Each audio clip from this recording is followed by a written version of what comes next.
Bonjour Raphaël. Et alors que la France a beaucoup parlé aujourd'hui, lutte contre le terrorisme, c'était l'objet d'une réunion à Paris. Beaucoup tentent d'anticiper les coups de l'organisation de l'État islamique. Tous les regards se tournent cette fois, non pas vers l'Irak et la Syrie, mais vers la Libye. Tout à fait, Raphaël.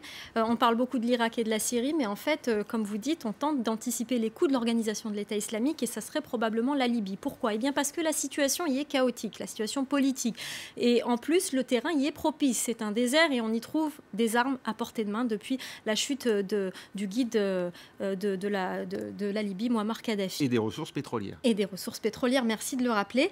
Donc je vais vous montrer d'abord le tweet qui fait état de cela. La France appelle à une nouvelle intervention en Libye. En fait, ça fait référence à l'appel, à la déclaration de Jean-Yves Le Drian, le ministre de la Défense, qui a dit qu'on doit intervenir en Libye. Alors les internautes, les twittos cherchent à comprendre pourquoi est-ce une nécessité et ils croient avoir compris pourquoi et ils nous font référence, certains d'entre eux en tout cas, à certains articles. Regardez, c'est dans l'Expression, le quotidien algérien.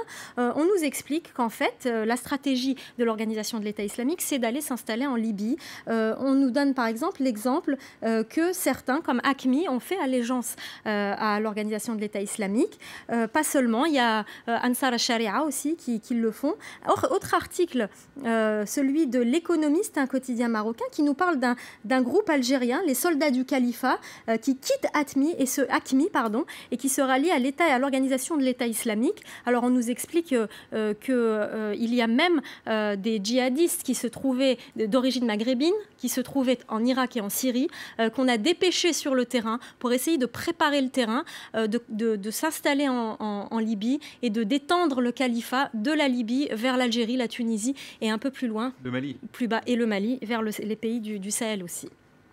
Les réseaux sociaux évoquent beaucoup aussi une visite qui fait parler, celle du chef d'état-major de l'armée française, Pierre de Villiers, à Alger. Et pour beaucoup, ce n'est pas un hasard. Ce n'est pas un hasard pour beaucoup et c'est lié à la Libye, justement. Regardez le tweet. Coopération militaire, comment interpréter la visite en Algérie du chef de l'état-major des armées françaises?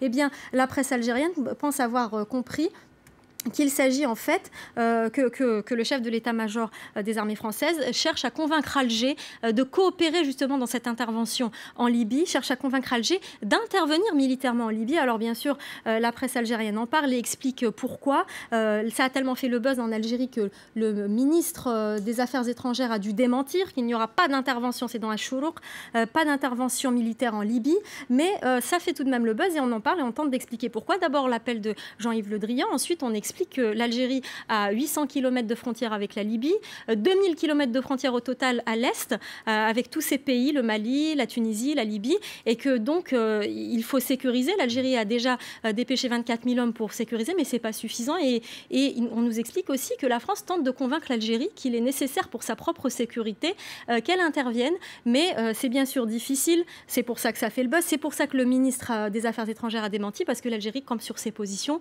de non-intervention.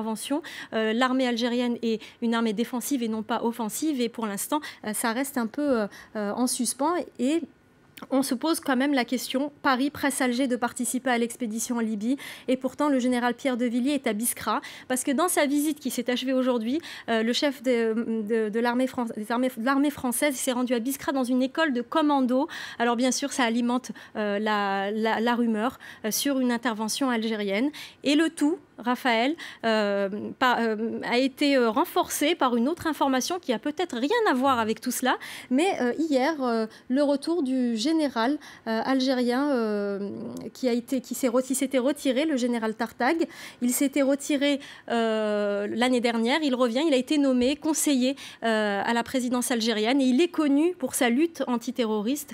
Donc tout cela alimente cette rumeur de l'intervention algérienne en Libye, même si elle a été démentie.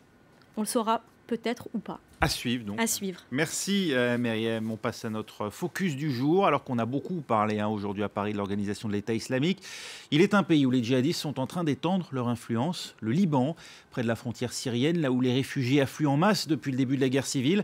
C'est là,